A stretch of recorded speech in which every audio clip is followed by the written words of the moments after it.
পুনৰবাৰ স্বাগতম জনাইছো ক্লাছ 10ৰ সাধাৰণ গণিতৰ নতুন এটা ভিডিঅ'লে। আমি আলোচনা কৰি আছিলো স্থানাংক জ্যামিতি আৰু আজি আমি আলোচনা কৰিম তাৰ পাৰ্ট নাম্বাৰ 3। গতিকে ইয়াৰ আগত প্ৰথমটো ক্লাছত আমি পঢ়িছিলো ইন্ট্ৰোডাকচন, য'ত স্থানাংক জ্যামিতিৰ গোটেই উদাহৰণখিনি আমি কৰিছিলো এই এক্সাৰসাইজটোৰ আগলৈকে, আৰু তাৰ পিছৰ যেটো আমাৰ পাৰ্ট আছিল তাত আমি কভাৰ কৰিছিলো তোমালোকৰ এক্সাৰসাইজ 7.1 ৰ up to question number 10। So আজি আমি যিখিনি বস্তু আলোচনা কৰিবলৈ গৈ আছো সেইখিনি তোমালোকে আমি যেটো নতুন বুকখনৰ মতে পঢ়ি আছো, সো তাতে দেখিছা যে প্ৰায়বিলাক অনুশীলনীৰে হেকত কিছুমান এমসিকিউজ এড কৰা হৈছে, খুব ধুনীয়া ধুনীয়া মজা লগা এমসিকিউ। সো আমি আজি একচুয়ালি সেইখিনি কভাৰ কৰিব লাগিব। সেই এমসিকিউ বিলাক তোমালোকৰ এইটো অনুশীলনীৰ বাবে, এইটো এক্সাৰসাইজৰ বাবে কুৱেশ্যন নাম্বাৰ 11 ৰ পৰা কুৱেশ্যন নাম্বাৰ 16 লৈকে আছে। তাৰ মানে আমি আজি কুৱেশ্যন নাম্বাৰ 11ত আৰম্ভ কৰিম আৰু কুৱেশ্যন নাম্বাৰ 16 লৈকে এইটো ভিডিঅ'ত সলভ কৰিম। গতিকে পুনৰবাৰ সকলোকে জ্ঞানম টিউচনলৈ স্বাগতম জনাইছো। মই তোমালোকৰ মাজত সমীৰণ বৰা, আৰু আহা আমি আৰম্ভ কৰো একেলগে আজিৰ ক্লাছটো। আহিছো প্ৰথম কুৱেশ্যনটো। সো প্ৰথমটো কুৱেশ্যনত আমাক কোৱা হৈছে এনেকে ধৰণেৰে যে কুৱেশ্যন নাম্বাৰ 11, মূল বিন্দুৰ পৰা 5 একক দূৰত্বত y অক্ষৰ ওপৰত থকা বিন্দু এটাৰ স্থানাংক হ'ব পাৰে কি? সো আমি y অক্ষ x অক্ষৰ অকনমান কনসেপ্টটো লৈ গলে ভাল হ'ব কুৱেশ্যনটো কৰাৰ আগত, যাতে বেলেগ ধৰণেৰে কুৱেশ্যনটো আহিলো আমি কৰিব পাৰো। এফালে ধৰি লোৱা x অক্ষ, এফালে y অক্ষ। এতিয়া প্ৰথম কথা, মূল বিন্দুৰ পৰা বুলি ক'লে মূল বিন্দু কোনটো তোমালোকে জানা? স্যাৰ একদম জানো, এইটোক আমি মূল বিন্দু বুলি কওঁ, য'ত 0 0 স্থানাংক থাকে, x আৰু y অক্ষই য'ত কটাকটি কৰে। ইয়েস, এতিয়া কথাটো হ'ল মূল বিন্দুৰ পৰা, তাৰ মানে ইয়াৰ পৰা 5 একক দূৰত্বত, কিমান একক? 5 একক দূৰত্বত y অক্ষৰ ওপৰত থকা বিন্দুৰ স্থানাংক। এতিয়া তুমি যদি y অক্ষৰ ওপৰত যিকোনো এটা বিন্দু লোৱা, তেতিয়াহ'লে তাৰ ওপৰত স্থানাংকটো কিমান হয় আমি জানো এটা কথা, যে y অক্ষৰ ওপৰত যিটো বিন্দুৱে নোলোৱা লাগে তাত x ৰ স্থানাংকটো কি হ'ব? 0 হ'ব। তাৰ মানে তুমি x ৰ স্থানাংক কিমান কোৱা, যে কিমান আগলে বা কিমান বাওঁফালে বা কিমান সোঁফালে গৈছে। এতিয়া ডাইৰেক্ট সোঁফালে যোৱা নাই, বাওঁফালে যোৱা নাই, ডাইৰেক্ট y অক্ষৰ ওপৰতে পৰিছে, হয়তো এফালেও হ'ব পাৰে বিন্দুটো। সো তাত x ৰ স্থানাংকটো যে সদায় শূন্য হ'ব সেইটো খাটাং কিন্তু দেই। তাৰ পিছত y ৰ কাৰণে যিকোনো কিবা এটা স্থানাংক আহিব পাৰে, ধৰি লোৱা মই y বুলিয়ে ধৰি ললো, কিন্তু x ৰ স্থানাংকটো যে 0 হ'ব y অক্ষৰ ওপৰত সেইটো খাটাং। এতিয়া ইয়াত যদি তোমালোকে চোৱা কোন কিটা অপচন কিটা আমাক কি কি দিয়া আছে? 0,5, 5,0, 0,-5, -5,0। ইয়াৰে তুমি দেখিছা যে ইয়াৰ ক্ষেত্ৰত x ৰ স্থানাংক 0 হৈ থকা নাই, ইয়াৰ ক্ষেত্ৰতো x ৰ স্থানাংক 0 হৈ থকা নাই। সো ডেফিনেটলি তুমি এটা কথা ক'ব পাৰিবা যে স্যাৰ ভুলতো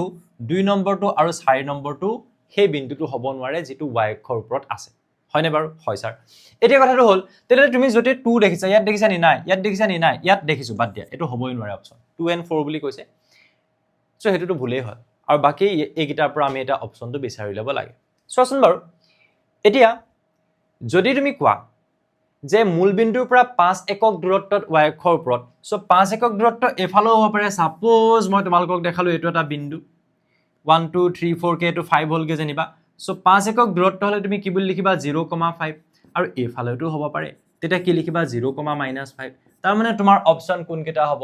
0,5 আৰু 0,-5। এতিয়া শুদ্ধটো কোনটো হ'ব তেতিয়াহ'লে? 1 and 3। ক'ত আছে 1 and 3? এইটো হৈছে 1 and 3। এইটো আমাৰ ভুল, ইয়াত 4 আছে,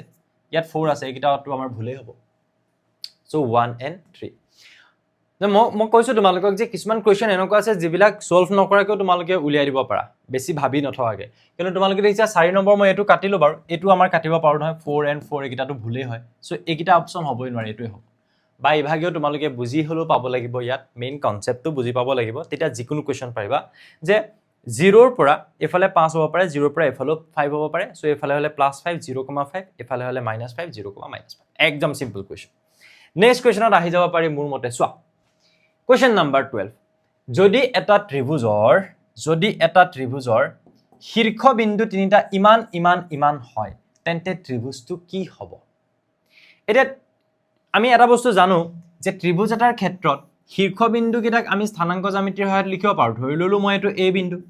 এইটো b বিন্দু, এইটো c বিন্দু। এতিয়া a বিন্দুটোক আমি ধৰি ললো যেনিবা, ইয়াত ধৰিবই নালাগে, দিয়ে থোৱা আছে, কি বুলি কৈছে? 1,1। ওকে,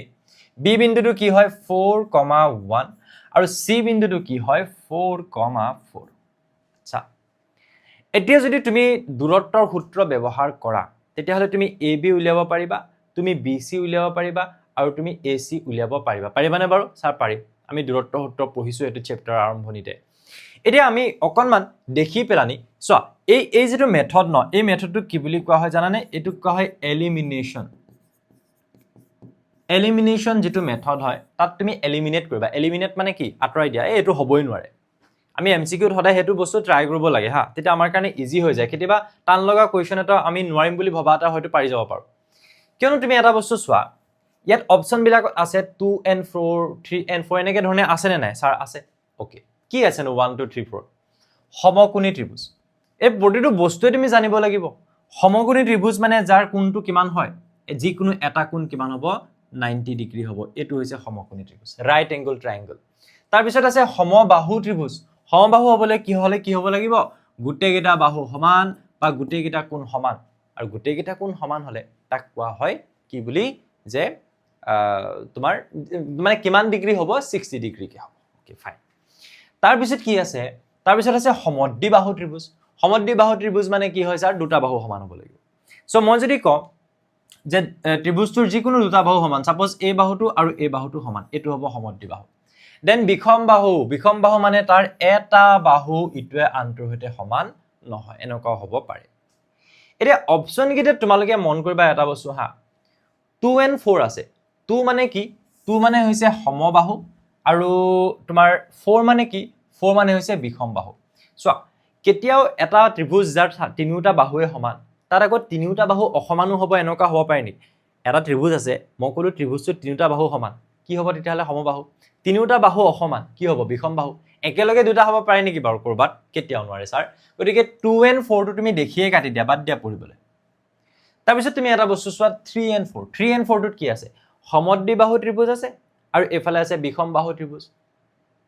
কিবা এটা ইয়াতো বিসংগতি আছে বিসংগতিটো কি যে বিখম বাহু ত্ৰিভুজ মানে যত এটা বাহু ইটোৱে আনটোৰ সৈতে সমান নহয় আৰু সমদ্বিবাহু মানে কি হয় যত দুটা বাহু সমান হয়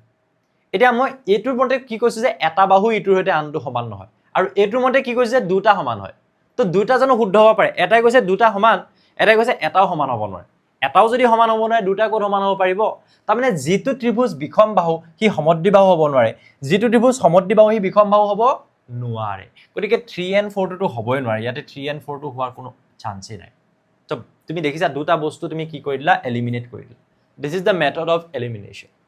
তাৰ পিছত যদি তুমি কোৱা যে 1 and 3 তে 1 and 3 হ'ব পাৰে নেকি স্যাৰ সমকোণী ত্ৰিভুজ সমদ্বিবাহু ত্ৰিভুজ হ'ব পাৰে এনেকুৱা হ'ব পাৰে যে ত্ৰিভুজটো এটা কোণ 90 ডিগ্ৰী হয় আৰু বাকি বাহুকেইটা সমান হয় হ'ব পাৰে এনেকুৱা হ'ব পাৰে দেন 1 and 4 1 বুলি ক'লে তুমি দেখিছা যে সমকোণী ত্ৰিভুজ আৰু 4 বুলি ক'লে তুমি কি দেখিছা 1 and 4 বিখম বাহু ত্ৰিভুজ এনেকুৱাও হ'ব পাৰে যে সমকোণী ত্ৰিভুজ এটা আছে যত তাৰ মানে কি হৈছে এটা কোণ 90 ডিগ্ৰী কিন্তু এই বাহুটো কোনোটো ইটোৰ সৈতে হিটো সমান নহয় হেতু হ'ব পাৰে গতিকে প্ৰথম তুমি চেক কৰিবলগীয়া বস্তুটো কি যে কোনকেটা হ'ব নোৱাৰে এনেকুৱা কোৱেশ্চন বিলাকত তেতিয়া ইজি হ'ব তোমাৰ কাৰণে চোৱা মই অকল তোমালোকক অংক কৰোৱা নাই হা টেকনিক এটা শিকাই আছো যে এমসিকিউ কেনেকৈ আমি অ্যাটেম্প কৰিব লাগে দে সো প্ৰথম কথা 1 and 2 হ'ব নোৱাৰে হেকিটা বাদ দিয়া আমাৰ হাতত অপচন আছে কোনকেটা হ'বৰ কাৰণে সৰি A and B হ'ব নোৱাৰে আমাৰ হাতত অপচন আছে C and D আৰু C আৰু D কিটাত পাৰ্থক্য কি আছে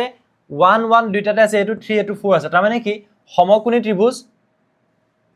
আৰু সমকোণী সমদ্বিবাহু এটো হ'ব নে সমকোণী বিখম বাহু এটো হ'ব কোনটো হ'ব আমি চাব লাগে কথাটো অলপ বুজি পালো নি বাৰু চোৱা এতিয়া মই কি কৰিম এই বস্তু কিটা মই যেহেতু চেক কৰিব লাগে ন সো মই এটা কি কৰিম প্ৰথম কথা এই দৈৰ্ঘ্য বিলাক উলিয়াম যদি মই দেখো যে তিনিটা বাহুৰ দৈৰ্ঘ্য সমান হৈ গৈছে হেতু সমবাহু হৈ যাব বা যিকোনো দুটা যদি সমান হৈছে হেতু সমদ্বিবাহু হ'ব যদি দেখিলো যে এটাও সমান হোৱা নাই তেতিয়া হলে কি হ'ব বিখম বাহু ত্ৰিভুজ হ'ব বাকি কোনটোৰ কথা তুমি ক'ব নোৱাৰা সমকোণী ত্ৰিভুজ হ'বও পাৰে নহ'ব পাৰে বা সমকোণী ত্ৰিভুজ ইয়াত কেনেকৈ হ'ব হেতু তুমি ইয়াত উলিয়াবলৈ অসুবিধা হ'ব উলিয়াব পাৰিবা তুমি যদি পাইথাগোৰাছৰ উপপাদ্য উলিয়াবলৈ যোৱা ইমানখিনি কৰিবৰ প্ৰয়োজন নাই এই বস্তুৰ মাথা মাৰিব নালাগে সমকোণী ত্ৰিভুজটোত কেলে মাথা মাৰিব নালাগে বুলি ক'লো বিকজ বাকি কেটা আমি এলিমিনেট কৰিয়ে দিছো আৰু এই দুইটাতে সমকোণী ত্ৰিভুজটো আছে এই দুটাৰে কোনোবা এটা শুদ্ধ হ'ব তুমি চাবলগীয়া বস্তু 3 and 4 কোনটো হ'ব অৰ্থাৎ সমদ্বিবাহু হ'ব নে বিখম বাহু হ'ব বুজি পাইছা সো ইয়াত যদি তোমালোকে কেইটামান কাম কৰা তেতিয়া হলে তোমাৰ আনসাৰটো তুমি পাই যাবা হা এমসিকিউ টো তোমালোকে জাস্ট আনসাৰটো কৰি পেলানি আনসাৰটোহে লিখিব লাগিব কুৱেশ্যনটো সলভ কৰি পেলানি কাষত সো এনেকৈ যেতিয়া সলভ কৰিবা সলভ কৰিলে তোমালোকে প্ৰথমতে উলিয়াবা ab is equals to root over এটাৰ পৰা আনটো বিয়োগ মনতটো আছে চাগে 4 - 1 হোল স্কুৱেৰ প্লাছ আগৰকেইটা ক্লাছ নোচোৱাকৈ এইটো চাবলৈ নাহিবা ঘূৰি গৈ চাই আহা 1 - 1 হোল স্কুৱেৰ তাৰপিছত এইফালে কি আহিব 4 - 1 মানে 3 স্কুৱেৰ 1 - 1 মানে 0 0 স্কুৱেৰ সো 3 3 9 বা তুমি ডাইৰেক্টলি এটা কাম কৰা ইয়াত ৰুট অভাৰ 3 স্কুৱেৰ থাকিলে স্কুৱেৰ এণ্ড ৰুট কেনচেল যাব 3 হ'ব গতিকে ab টো কিমান ওলাব 3 তাৰপিছত তুমি bc উলিয়াবা ab উলিয়ালা তাৰপিছত তুমি কি উলিয়াবা bc যদি উলিওৱা ৰুট অভাৰ কিমান হ'ব 4 - 4 কৈছো আগৰ ক্লাছ চাবলৈ এইবিলাক একদম ইজি হৈ যাব তেতিয়া হয়নে 1 - 4 তাৰপিছত তোমালোকে কি কৰিবা 4 4 গল 0 হ'ল এফালে 4 গল 3 সো -3 হ'ব হোল স্কুৱেৰ আলটিমেটলি মাইনাস মানে মাইনাসে মাইনাসে প্লাসে হৈ যাব 0 to 0 হৈ গল সো আমি 3 স্কয়াৰ বুলি লিখিব পাৰো সৰি মাইনাসে মাইনাসে প্লাস হৈ গল 3 square yes so square root cancel কিমান আহি গল 3 আহি গল 3 আৰু তুমি কৈ থাকিব প্ৰয়োজনে নাই কোনটো উলিয়াইছিলা নো bc আচ্ছা bc 3 আৰু কৈ থাকিব প্ৰয়োজনে নাই কেলে প্ৰয়োজন নাই চোৱা যদি তুমি দেখিলা যে দুটা বাহু 3 3 ওলালে এটা বস্তু পক্কা যে বিষম বাহু ত্ৰিভুজ কেতিয়া হ'ব নোৱাৰে বিষম বাহুত দুটা বাহু কেতিয়া সমান নহয় তো তোমাৰ হাতত থকা দুটা অপচনৰ তুমি কোনটো শুদ্ধ বুলি কবা স্যাৰ এই c2 কোনটো শুদ্ধ বুলি কম আমি c2 কেলে c2 শুদ্ধ বুলি কম কিয়নো c2 ৰ মতে 1 নম্বৰটো আছে সমকোণী ত্ৰিভুজ 3 নম্বৰটো আছে সমদ্বিবাহু ত্ৰিভুজ সো দুটা বাহু সমান যেতিয়া এই সমদ্বিবাহু হ'ব আৰু বিষম বাহু হ'ব নোৱাৰে কথাটো বুজি পালো নে এনেকে ধৰণে কৰিলে দে নেক্সট তলৰ বিবৃতি দুটাৰ এটা উক্তি আৰু আনটো যুক্তি উক্তি আৰু যুক্তি assertion and reasoning টাইপ এনেকুৱা কোৱেশ্চনছ এবাৰ তোমালোকৰ বহুত আহিব সো কোৱেশ্চন পেপাৰখন ভালকে পঢ়িবা এতিয়া মই আমাৰ ইউনিট টেষ্ট বিলাক যেতিয়া হৈ থাকে বা বেলেগ বেলেগ কোৱেশ্চন মানে সৰি এক্সাম বিলাক যেতিয়া হয় কোৱেশ্চন পেপাৰ বিলাক চালে তোমালোকে গম পাবা যে কিতাপত থকাটোতকৈ ইজি কোৱেশ্চন এটাহে হয়তো দিছিল কিন্তু তুমি বুজি নোপোৱাৰ কাৰণে কৰিব পৰা নাই বা তুমি ভাবিছা এইটো মই প্ৰেক্টিছ কৰিছিলো এইটো আকৌ কি আহি গল উছৰে পাজৰে কিছুমান কোৱেশ্চনছ তোমালোকক দি দিছে বুজি পাইছা নে কথাটো কোৱেশ্চনটো ভালকে পঢ়িবা হে কাৰণে নাভাবিবা এবাৰ যে এক্সপেক্ট নকৰিবা কিতাপত থকা কোৱেশ্চন তোমালোকে এক্সাম হলত দেখি পাবা নাপাবও পাৰা কিন্তু তাৰ অৰ্থ এটো নহয় যে টান কোৱেশ্চন দেখিবা হয়তো ইজি কোৱেশ্চন আহিব পাৰে কিন্তু তোমাক ঘুৰাই পকাই অলপমান সুধিব পাৰে কোৱেশ্চন পেপাৰখনে বিচাৰিছে এবাৰ যে মোক পঢ় সো পঢ়িব লাগিব অলপ দেই তলৰ বিবৃতি দুটাৰ এটা উক্তি আনটো যুক্তি এতিয়া আমাৰ এই উক্তি যুক্তিত চাৰিটা কন্ডিশন থাকিব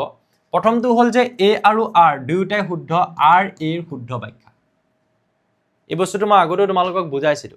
যে ইয়াত যেটো উক্তি দিয়া আছে কিবা এটা দিয়া আছে আমি পঢ়িম এতিয়া হেতু আৰু যুক্তি যেটো দিয়া আছে দুটা শুদ্ধ হয় আৰু যুক্তিটো উক্তিটোৰ শুদ্ধ এটা ব্যাখ্যা হয় যেনিবা মই তোমাক দুটা কথা কলো হা উক্তিটোত মই তোমালোকক এটা কথা কলো যে মই কি বুলি কওঁ ধৰিলা মই কলো যে সূৰ্যৰ যেটো বগা পোহৰ তাত 7টা ৰং থাকে শুদ্ধনে স্যাৰ শুদ্ধনে শুদ্ধ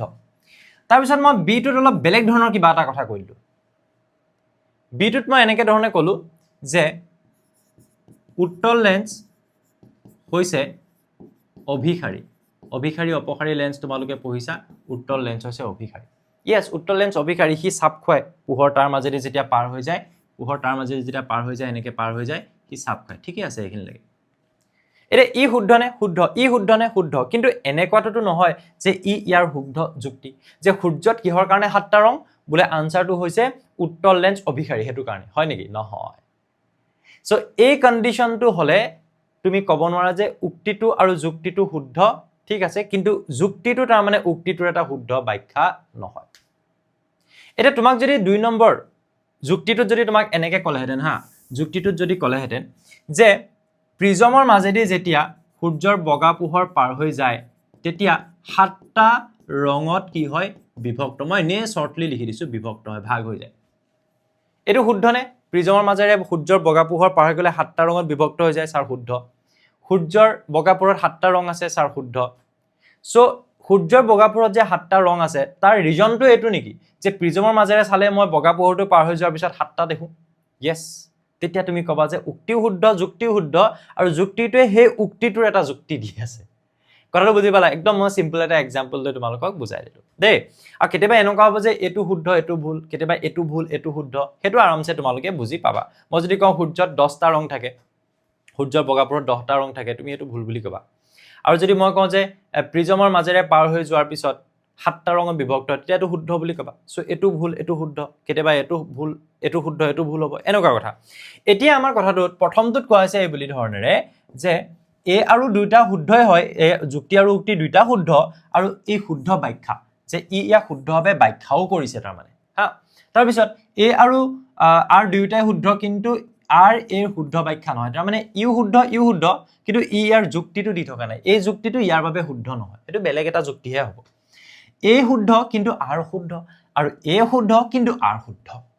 কথাটো বুজি পালা একদম স্যাৰ বুজি পালো এতিয়া আমাৰ কোৱেশ্চনটোত আহো উক্তিটোত কৈছে যে p0,2 বিন্দুটো হল y অক্ষ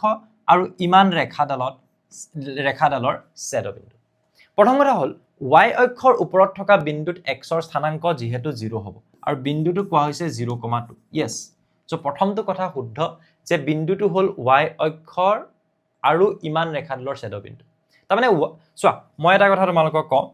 যেতিয়া তোমালোকে কবা এফালে x এফালে y অক্ষ এডাল ৰেখা আছে সেই ৰেখাডালে ছেদ কৰিছে কাৰণ কাটিছে কত y অক্ষৰ ওপৰত এই তোমাক কোৱেশ্চনটোৱে কৈছে যে এই p বিন্দুটো 0,2 হেতু বিন্দু যেটো বিন্দু y অক্ষৰ ওপৰত কাটিছে চোৱা অফ কোৰ্স y অক্ষৰ ওপৰত কাটিছে মানে হি y অক্ষৰ ওপৰত থকা এটা বিন্দুৱে হ'ব লাগিব এই ৰেখাডালে যেটো বিন্দুত কাটিছে y অক্ষৰ ওপৰত আছে তাৰ মানে তাত x ৰ স্থানাংক 0 হ'ব লাগিব ওকে হ'ব পাৰে কিন্তু কথা হল কোনডাল ৰেখাৰ বাবে ৰেখাডালৰ বাবে আমাৰ সমীকৰণটো কিমান হয় 3x + 2y = 4 হয় আমাক এটা সমীকৰণে সদায় কি দিয়ে এডাল ৰেখা দিয়ে স্যাৰ কেনেকে দিয়ে কেলে x আৰু y ৰ মানবিলাক বহাই বহাই আমি আগৰ চেপ্টাৰত পঢ়িছো হয়নে এতিয়া চোৱা যেতিয়া মই কম যে এই বিন্দুটো y অক্ষৰ ওপৰত এনেকটা বিন্দু যি এই ৰেখাডালে y অক্ষক সেট কৰতে পাইছে তাৰ মানে তুমি এনেকে ভাবা যে এই বিন্দুটো y অক্ষৰডালৰ ওপৰতো আছে এই বিন্দুটো এই সমীকৰণটোৰ পৰা যেটো তুমি ৰেখা পাইছা তাৰ ওপৰতো আছে এটাটো সত্য হ'বৰ কাৰণে কি হ'ব লাগিব জানা তুমি যেতিয়া ইয়াত 3x + 2y আছে নহয় লেফট হ্যান্ড সাইডটোত তুমি তাত কি বহাই দিব লাগিব x ৰ ঠাইত তুমি 0 বহাই দিয়া প্লাস y ঠাইত তুমি 2 বহাই দিয়া তেতিয়া তুমি 3 * 0 0 পাবা 2 * 2 4 পাবা কিমান পালা 4 তো তুমি রাইট হ্যান্ড সাইডটো বা হুফালটো পালা নেকি স্যার ডেফিনেটলি পালো যদি তুমি লেফট হ্যান্ড সাইডটোৰ পৰা ৰাইট হ্যান্ড সাইড পোৱা কেনেকে এই বিন্দুটো বহাই যিকোনো এটা বিন্দু যদি এডাল ৰেখাৰ ওপৰত আছে বুলি কয় সেই বিন্দুটো ৰেখাডালৰ ওপৰত আছে বুলি কেনেকে প্ৰমাণ কৰিবা যদি তুমি সেই বিন্দুটো বহাই দিয়াৰ পিছত ৰেখাডালৰ বাওফাল আৰু হুফাল সমান হৈ যায় x আৰু y মান বহাই দিলা এটো দেখিলা যে 4 এ ওলালে যদি 6 ওলালে নহল সো 4 এ ওলাইছে তাৰ মানে তুমি দুটা বস্তু কনফাৰ্ম হৈ গলা এটা হৈছে যে এই বিন্দুটো y অক্ষৰ ওপৰতো আছে আৰু ইমান ৰেখাডালৰ ছেদ বিন্দু তাৰ মানে দুডাল ৰেখাৰ ওপৰতে থকা এটা বিন্দু কমন বিন্দু yes হয় y অক্ষৰ ওপৰত আছে থাকিব পাৰে x ৰ স্থানাংক যেহেতু 0 আৰু ইয়াৰ ওপৰত থাকিব পাৰে নোৱাৰে হেতু চাব লাগিব তেতিয়াহে কটাকটি কৰা বিন্দু বুলি কম কটাকটি কৰা বিন্দুটো দুইডালৰ ওপৰত থাকিব লাগিব সো ইয়াৰ ওপৰত আছে নে নাই চাবলৈ মই কি কৰিলো লেফট হ্যান্ড সাইড লৈ x আৰু y মান বহাই দিলো আৰু এফালে ওলাই গল আমাৰ ৰাইট হ্যান্ড সাইড যেটো আসলে 4 হেতু ওলালে yes গতিকে আমি কম যে a টো কি হয় কারেক্ট হয় a টো কি হয় কারেক্ট শুদ্ধ তাৰ পিছত তুমি তাৰ যুক্তিটোলে আহাছোন কই যে x অক্ষৰ পৰা p0,2 বিন্দুৰ দূৰত্ব 2 একক এতিয়া যদি মই কওঁ যে x অক্ষটোৰ পৰা p0,2 বিন্দুটোলৈকে দূৰত্বটো হৈছে 2 একক যদি দূৰত্বটো 2 একক হয় তেতিয়ালে এই বিন্দুটোৰ স্থানাংকটো 0,2 হোৱাটো ওকে ঠিক আছে কিন্তু ইয়াৰ পৰা দূৰত্বটো 2 একক হ'ল কিন্তু ইয়াক সমীকৰণটো সমাধান কৰা নাই তেতিয়া হলে ই ছেদবিন্দু হ'ব নোৱাৰে সো মই বুজাই আছো এনেকুৱাটো হ'ব পাৰিলে হেতেন স্যাৰ কেনেকুৱা হ'ব পাৰিলে হেতেন যে এফালে y অক্ষ আছে এফালে x অক্ষ আছে এতিয়া তোমাৰ যুক্তিটোৰ মতে কি যে ইয়াৰ পৰা 2 একক দূৰত্বত থকা বিন্দুটো 0,2 এটো কিন্তু যদি মই কওঁ যে ৰেখাডালে এনেকেহে কটাকটি কৰিছে ক'ব পাৰো মই কেনেকে ক'ব পাৰো যদি মই এই বিন্দুটোৱে এই সমীকৰণটো সমাধান কৰিছে না নাই কৰা নাচালে মই ক'ব নোৱাৰো যে এই ৰেখাডালৰ ওপৰতে এই বিন্দুটো আছে কটাকটি কৰা বিন্দুটোৱে হৈছে এনেকুৱা বিন্দু যেটো y ৰ ওপৰতো আছে অক্ষডালৰ ওপৰতো আছে নো ক'ব নোৱাৰা ইয়াততো তোমাক যুক্তিটোত ক'লে কি অকল যে x অক্ষৰ পৰা ইমান দূৰত্বত ইমান বিন্দুটো 2 একক দূৰত্বত আছে হয় ঠিকই আছে কিন্তু সেই বিন্দুটোৱে এই সমীকৰণটো সমাধান কৰাৰ কথা কিবা কৈছে নি তাত নাই কোৱা তাৰমানে তুমি এটা কথা ঠিক আছে যে y অক্ষৰ ওপৰত আছে কিন্তু এইটো কথা আমাক যুক্তিটোৱে কোৱা নাই যে ই এই ৰেখাডালৰ ওপৰতো আছে তো হেতু নকলে তুমি এইটো কথা ক'ব নোৱাৰা যে ই এই ৰেখাডাল আৰু y অক্ষৰ ছেদবিন্দু বুলি তুমি ক'ব নোৱাৰা y অক্ষৰ ওপৰত যদি আছে বুলি ক'লে হেতেন তেতিয়াহ'লে তুমি ক'ব পাৰিলা ছেদবিন্দু বুলি ক'বলৈ হ'লে ইন্টাৰসেক্ট কৰিছে বুলি ক'বলৈ হ'লে ইয়াক এই ৰেখাডালৰ সমীকৰণটোত বহাই এই বস্তুটো প্ৰমাণ কৰিব লাগিব তো মই তোমাক আৰু এটা কথা কৈ থৈ যাওঁ যুক্তিটো শুদ্ধ যুক্তি কেতিয়া হ'ল হেতেন যদি তোমাক ক'লে হেতেন যে x অক্ষৰ পৰা p0,2 বিন্দুটোৰ দূৰত্ব 2 একক আৰু সেই বিন্দুটোৱে উক্ত সমীকৰণটোক সমাধান কৰে যদি হে বুলি ক'লে হেতেন তেতিয়াহ'লে শুদ্ধ হ'লহেতেন তেতিয়াহ'লে এই কথাটো হ'ল যে অক্ষৰ পৰা p0,2 বিন্দুটোৰ দূৰত্ব 2 একক এই বিন্দুটো যে দূৰত্ব 0,2 বিন্দুটো যে 2 একক হেতু শুদ্ধ হয় নে নহয় হেতু হয় তাৰ মানে তুমি যদি চাবলৈ যোৱা যেটো আমাৰ মানে ৰিজন আছে যেটো যুক্তি দেখাইছে হেতু শুদ্ধ হয় নে ইয়েস হেতু শুদ্ধ হয় কিন্তু ইয়াৰ এটা শুদ্ধ যুক্তি হে নহয় খালি নিজৰ মতে শুদ্ধ হয় যে ইয়াৰ পৰা 2 একক দূৰত্বত থকা বিন্দুটো 0,2 কাৰেক্ট কিন্তু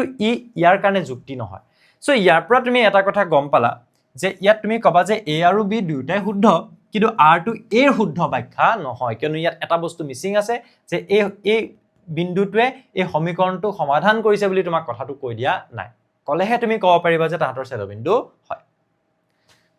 নেক্সট কোৱেশ্চন আহি যোৱা ইয়ালে ৰেখাবোৰ সমীকৰণৰ লগত মিলোৱা এতিয়া ৰেখা মানে x অক্ষৰ সমান্তৰাল ৰেখা x অক্ষৰ সমান্তৰাল y অক্ষৰ সমান্তৰাল তাৰ মানে স্যাৰ আমাক অক্ষৰ কথা কৈছে কনসেপ্টটো লৈ যাবৰ বাবে মই তোমালোকক ধুনীয়াকে আকৌ এবাৰ x আৰু y অক্ষৰডাল আঁকি দেখাই দিম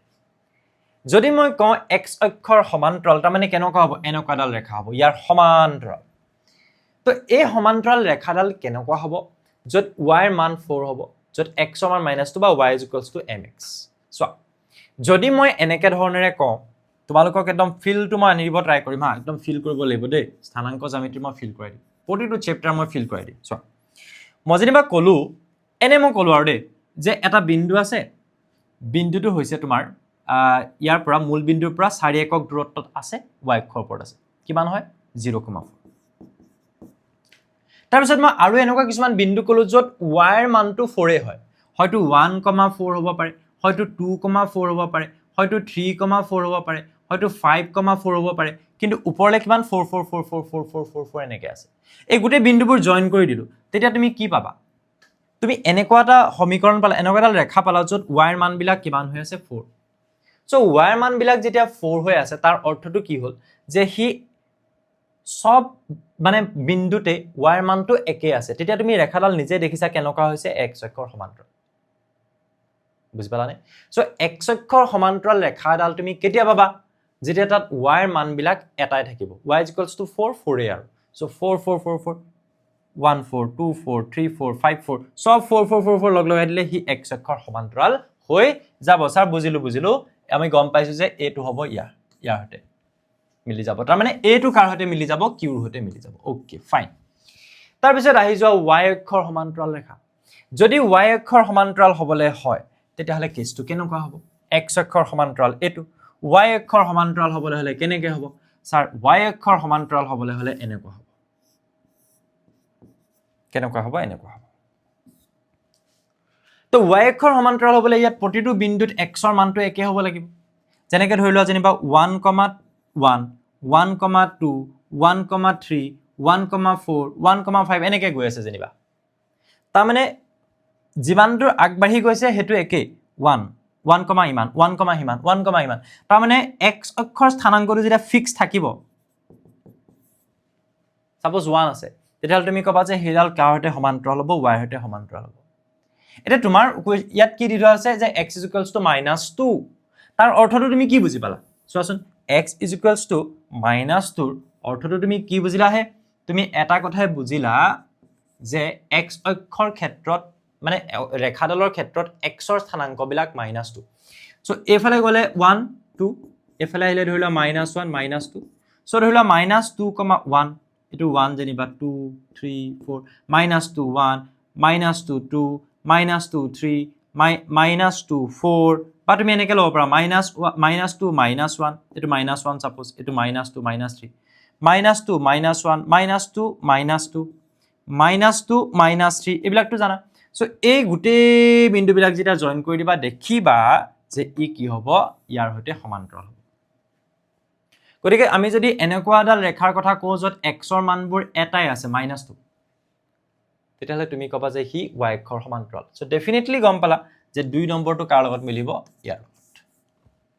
b2 r ৰ লগত মিলিব আৰু তাৰ পিছত লাষ্টলি আৰু তুমি মিলাই দিয়া তথাপিতো তুমি জানি লোৱা যে মূল বিন্দুৰ মাজেৰে যায় তেতিয়াহ'লে y mx এটো কিন্তু ইন্টাৰেষ্টিং বস্তু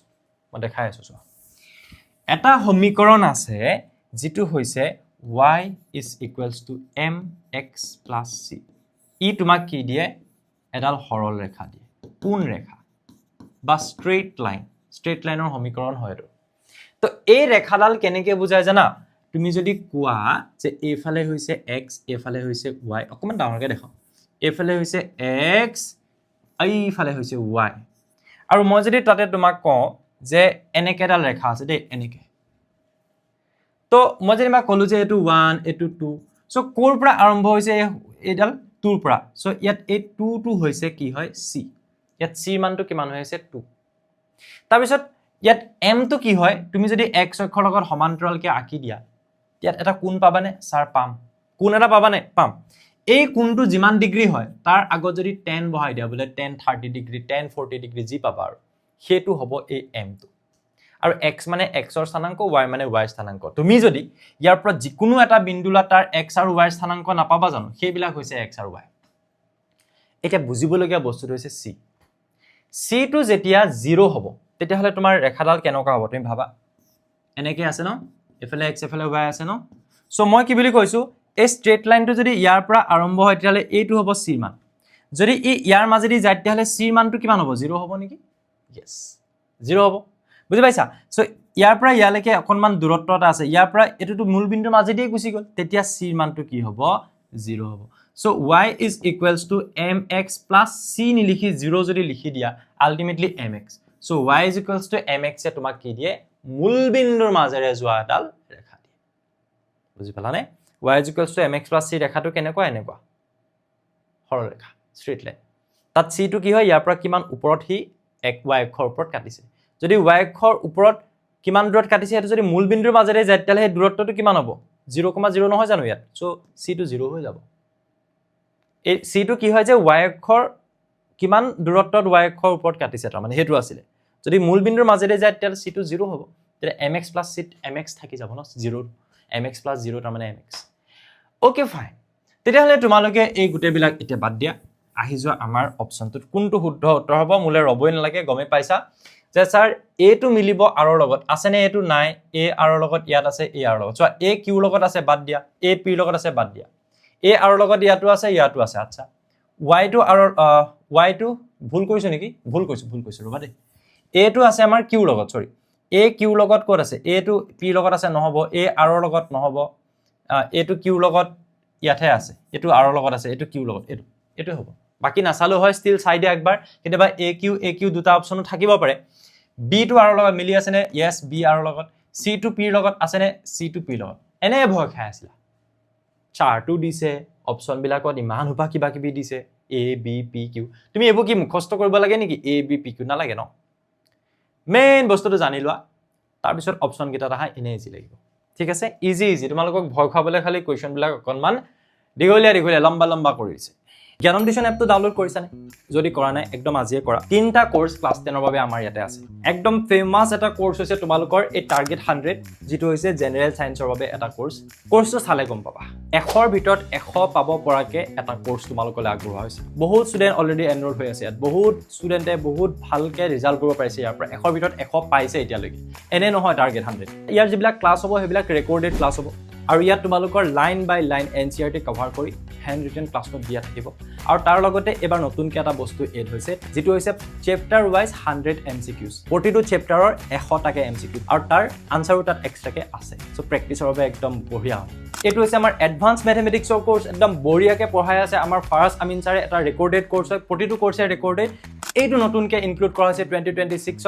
অঞ্জন ফুকন ছাৰে কেনেকৈ ক্লাছ কৰিছে একবাৰ চাবা ইউটিউবত তুমি দেখিলে গম পাবা যে ক্লাছবিলাক তোমালোকৰ কাৰণে কিমান উপকৃত হ'ব পাৰা তোমালোকে সেই ক্লাছবিলাকৰ পৰা সঁচা কথা কৈছোঁ অসমত মই এনেকৈ ইংলিছৰ ক্লাছ মই দেখাই নাই ছাৰে যিমান ধুনীয়াকৈ ক্লাছবিলাক কৰিছে মোৰ পাৰ্চনেলি বহুত ভাল লাগিছে তোমালোকে এবাৰ চেক কৰিবা বহুত ভাল পাবা চ' এইটো হৈছে আমাৰ ইংলিছৰ কোৰ্চ আৰু গ্ৰামাৰৰ পাৰ্টটো ছাৰে এই কোৰ্চটোতে ইনক্লুড কৰি দিব ঠিক আছে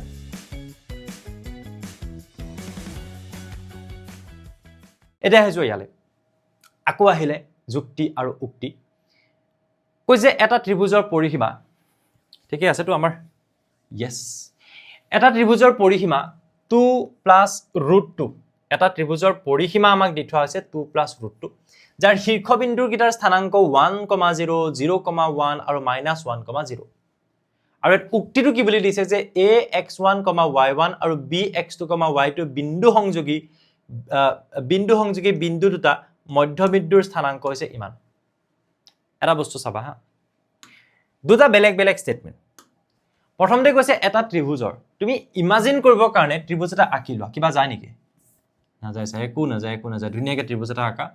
আৰু ত্ৰিভুজটোৰ স্থানাংক কেইটা তুমি এনে ধৰি লোৱা যেহেতু 1,0 বুলি দিছে তুমি ইয়াক a বুলি ধৰি লোৱা 0,1 দিছে তুমি ইয়াক b বুলি ধৰি লোৱা কি লিখিছো আৰু এটা আছে -1,0 তুমি এক c বুলি ধৰি লোৱা ঠিক আছে এতিয়া এই ত্ৰিভুজটোৰ পৰিসীমা 2 প্লাছ √2 হয় নে নহয় তুমি প্ৰথমতে হেতু চোৱা কিনো তোমাক কৈছে যে এটা ত্ৰিভুজৰ পৰিসীমা ইমান যাৰ শীৰ্ষবিন্দুৰ স্থানাংক ইমান স্যাৰ পৰিসীমা মানে তুমি ab উলিয়াবা প্লাছ bc কৰি দিবা প্লাছ ac কৰি দিবা পৰিসীমা কি হয় মই যদি কওঁ তোমালোকৰ ঘৰৰ চাৰিওফালে মানে এখন জেৰুৱা দিয়া গোটেই বাউণ্ডাৰীটো যিমানটো দীঘলীয়াকৈ জেৰুৱাখন দিবা হেতুৱে পৰিসীমা তুমি যদি ৰুমটোৰ পৰিসীমা জুখিব বিচাৰা ৰুমটোৰ সাইডে সাইডে একবাৰ খুচকাই দিয়া যিমানটো লম্বা হ'ব হেতু সো ত্ৰিভুজ হওক কিবা হওক পৰিসীমা হ'বলৈ হলে কি হ'ব এই সাইড কিটা যোগ কৰি দিব লাগিব গোটেইকিটা বাহুকিটা কি কৰিব লাগিব তাৰ কাৰণে ab উলিয়াব লাগিব মই ইয়াতে উলিয়াই যাওঁ নেকি নে ইয়াতে উলিয়াও চোৱা ৰাফলি উলিয়াই যাওঁ যে ab ৰুট ওভাৰ ফৰ্মুলা লগাই দিয়া কিমান হ'ব 1 - 0 তাৰ মানে x1 - x2 plus y1 minus y1 minus y2 x1 minus x2 কি আছিল root over x1 minus x2 whole square plus y1 minus y2 okay plus আছিল plus y1 minus y2 whole square so 1 minus 0 whole square তো ইয়াৰ পৰা আমাৰ কি আহিব 1 minus 0 1 square আকৌ এফালে তোমাৰ 1 minus 0 1 square হৈ গল তাৰ মানে 1 square মানে 1 plus 1 √2 হ'ব নহয় 1 plus 1 √2 ab পালো √2 okay bc কত গলে bc হা ইয়াতে উলিয়াও এটো মুহাইটো bc উলিয়াও যদি মই bc উলিয়াও ৰুট ওভাৰ কিমান হ'ব 0 minus -1 0 minus -1 মানে 0 plus 1 হৈ যাব x1 minus x2 whole square plus y1 minus y2 whole square so 1 minus 0 whole square তো কিমান হ'ব 0 plus 1 মানে 1 এ হল 1 minus 0 মানে 1 এ হল 1 square মানে 1 square মানে 1 √2 একে 2 তো কিমান ললে এটো √2 আকৌ এটো কিমান লব ac এটো ac উলিওৱা ac যদি তোমালোকে উলিওৱা ৰুট ওভাৰ কিমান আহিব 1 minus -1 তাৰ মানে 1 minus -1 মানে minus মানে plus so 1 plus 1 whole square plus 0 minus 0 whole square so এফালে হ'ব 1 plus 1 মানে 2 square 0 minus 0 মানে 0 square 2 2 গুণ 4 বা তুমি এনেকেও ভাবিব পাৰা 0 to নোহোৱা হৈ থাকিলে স্কয়াৰ ৰুট ক্যান্সেল গুছি যাব সো ইয়াত থাকিব 2 তো এফালে কিমান থাকিলে 2 হলে তেতিয়া হলে তুমি পালা কি তুমি পালা পৰিসীমা কেনেকে পালা ab টো কিমান আছিল √2 bc টো কিমান আছিল √2 ac টো কিমান আছিল 2 √2 কেটা আছে দুটা একেলগে কি লিখিবা এই 2 টো লিখা √2 কেটা দুটা তাৰ মানে 2 √2 দুটা so 2 plus √2 yes 2 plus 2 √2 এটো ভুলে হল তেতিয়া হলে আমি ইয়াৰ দৈৰ্ঘ্য পালো √2 ইয়াৰ দৈৰ্ঘ্য পালো √2 ইয়াৰ দৈৰ্ঘ্য পালো 2 গোটেইটা যোগ কৰিলো পৰিসীমা উলিয়াবলে সো √2 কেটা হলে দুটা তাৰ মানে √2 কেটা দুটা 2 √2 আৰু 2 কেটা এটা 2 plus 2 √2 আৰু তোমাক কৈছে যে পৰিসীমা কিমান হ'ব লাগে 2 plus √2 ভুল 2 plus 2 √2 হ'ব লাগিছিল পৰিসীমা হেতু ভুলে সেকেন্ডটো কথা কলে দুটা বিন্দু এটা এটো আৰু এটা এটো সেই বিন্দু দুটা সংযোগী বিন্দু দুটা মধ্যবিন্দুৰ স্থানাংক তাৰমানে তুমি এটা বস্তু জানা যে দুটা বিন্দু যদি তোমাৰ হাতত থাকে নহয় এটা হৈছে মই ইয়াতে দেখাও এটোটো আমি গম পালো ভুল বুলি যদি মই কওঁ যে দুটা বিন্দু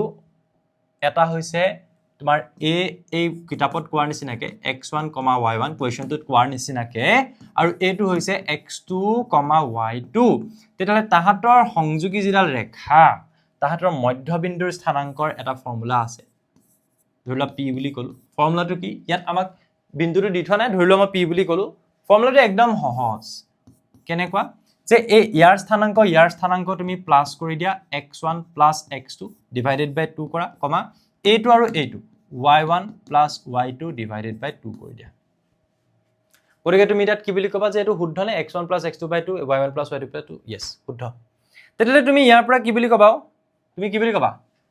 উক্তি 1 অসত্য কিন্তু উক্তি 2 সত্য হয়নে ই অসত্য এটো ভুল গম পালো এটো সত্য আৰু বাকি তাত ই যে ইয়াৰ শুদ্ধ যুক্তি এটো চাবলে দৰকাৰ নাই যদি তাৰ যিকোনো এটা অসত্য হৈ যায় খতম কিমান নম্বৰ আছিল 15 নম্বৰ কোৱেশ্চন 15 এবাৰ আহি যোৱা লাষ্ট কোৱেশ্চন কোৱেশ্চন নম্বৰ 16 টো আকৌ আজব এটা কোৱেশ্চন দেই কোৱেশ্চনটো চাবা কেনেকুৱা ধৰণৰ কোৱেশ্চন এবোৰ এনেকুৱা কোৱেশ্চন আগতে মই দেখা নাই কৈছে যে a ইমান আৰু b ইমান বিন্দু দুটাৰ মাজৰ দূৰত্ব ইমান x + ইমান 5 x ৰ মানটো কিমান হ'ব ঠিকই আছে লেখিন লাগে x ৰ মান কিমান হ'ব বাকিখিনি পঢ়ি চোৱা অপচনখিনি চোৱা ইয়াত x ৰ মান উলিওৱাৰ নিয়মবোৰ খেলিমেলিকৈ তলত আছে শুদ্ধ ক্ৰমত সজালে কি হ'ব তুমি যদি ইয়াত চোৱা প্ৰতিটো অপচনে কাৰেক্ট নিচিনা লাগিব কিন্তু তোমাক কোৱেশ্চনটো হেতু সোধা নাই যে x ৰ মান কিমান হ'ব এটো সোধা নাই তোমাক কোৱেশ্চনটো সুধিছে যে x ৰ মানটো উলিয়াবলৈ যাওতে যিবিলাক স্টেপস পাবা মানে হেবিলাক শুদ্ধ ক্ৰমত সজালে কোনটো হ'ব ইয়াত এই স্টেপস বিলাক ইয়াত আছে এটো এটা স্টেপ এটো শুদ্ধ এটো শুদ্ধ এটো শুদ্ধ এটো শুদ্ধ নিচিনা লাগিব কিন্তু কোনটোৰ পিছত কোনটো আহিব একদম সহজ কোৱেশ্চন হয় একোই নাই মানে কৰিবলৈ একোই দিয়া নাই কিন্তু নতুন কিবা এটা দিছে একোই দিয়া নাই কিন্তু নতুন কিবা এটা দিছে চাবা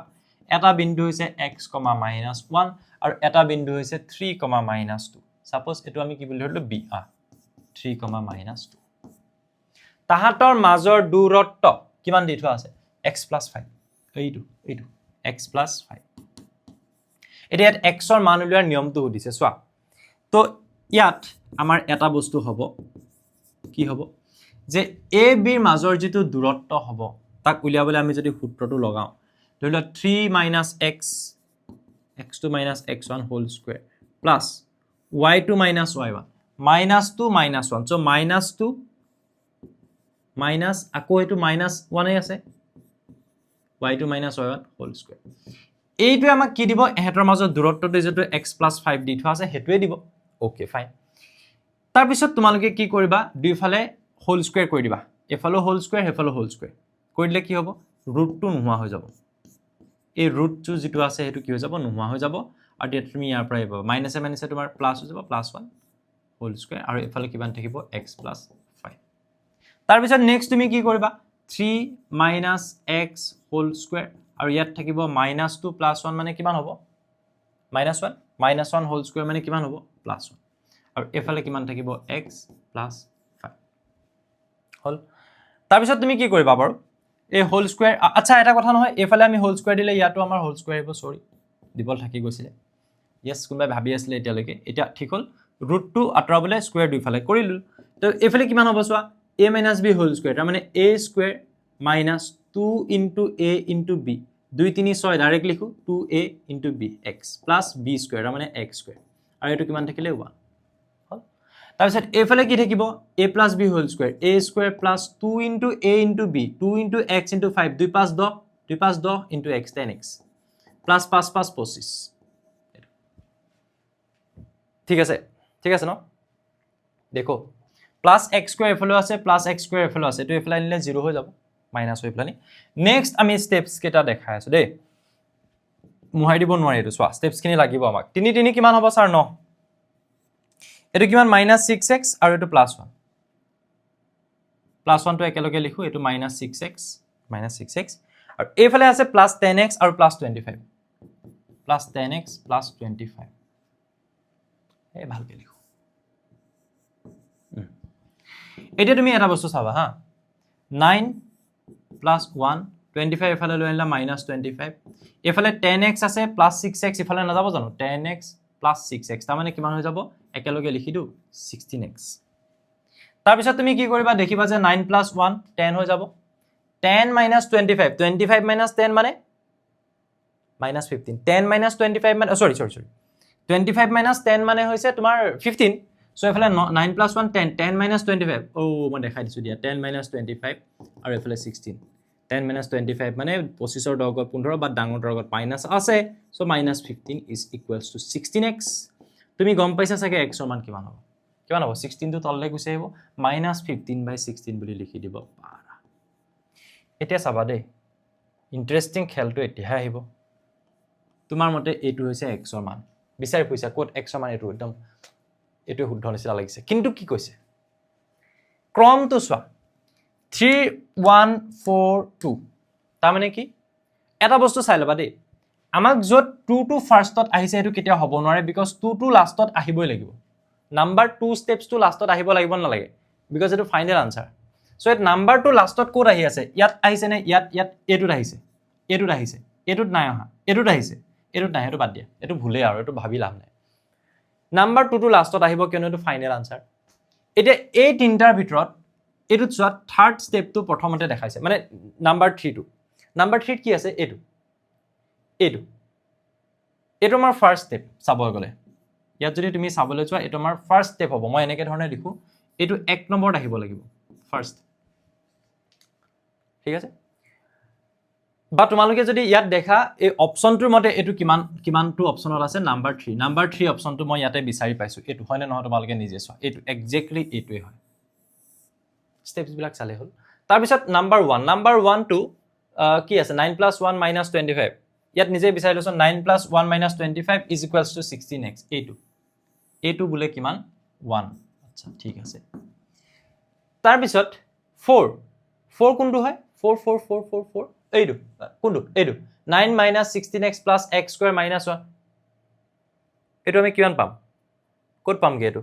9 - 16x + x² + -1 হোল স্কয়ার এই বস্তুটো আমি কেতিয়া পাম ইয়াৰ পিছত হোল স্কয়াৰ কৰি দিয়াৰ পিছতহে আমি এই বস্তুটো পামগে মেবি ইয়াতে আছে চাগে ইয়েস মই এটো চোৱা 3² লিখিছো যে এটো তুমি ধৰি লোৱা তুমি এটো 9 কৰি দিলা 9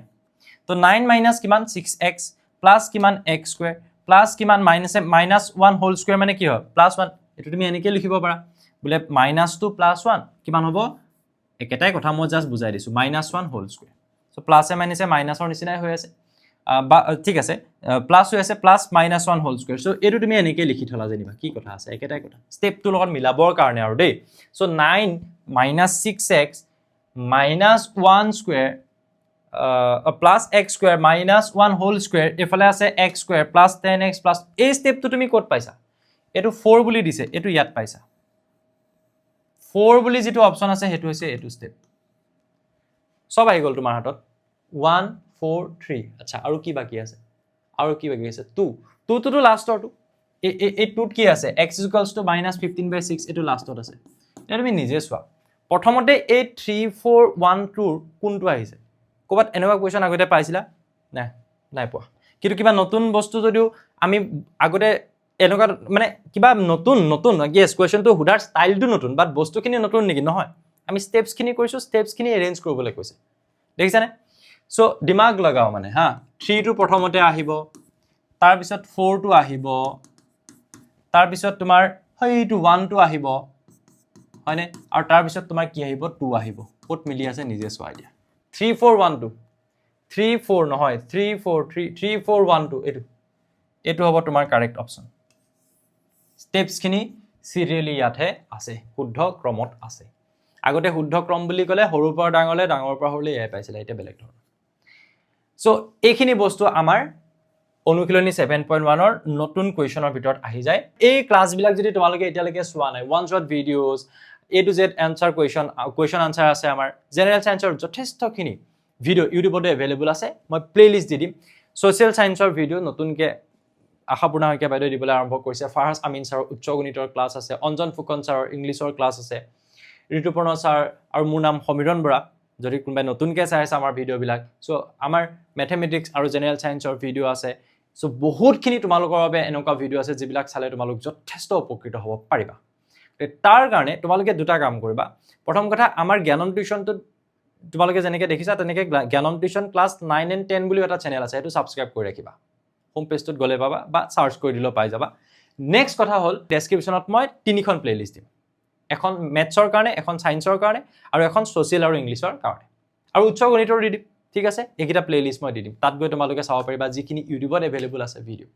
অ'কে চ' তেনেকৈ ধৰণেৰে তোমালোকে আমাৰ এই ক্লাছখিনি যদি চোৱা যথেষ্টখিনি আই হোপ তোমালোকৰ লাভত আহিব আৰু এটা কথা যদি তুমি আমাৰ হোৱাটছএপ চেনেলটোত এতিয়ালৈকে জইন হোৱা নাই মই প্ৰতিটো ভিডিঅ'তে কথাটো ক'বলৈ পাহৰি যাওঁ চ' তোমালোকে এই QR কোডটো স্কেন কৰি আমাৰ হোৱাটছএপ চেনেলটোত জইন হৈ থাকিবা যাতে যিকোনো ইম্পৰ্টেণ্ট ক্লাছ তোমালোকৰ মিছ নহয় থেংক ইউ নতুন এটা ভিডিঅ'তে যিমান পাৰোঁ সোনকালে লগ পাবলৈ চেষ্টা কৰিম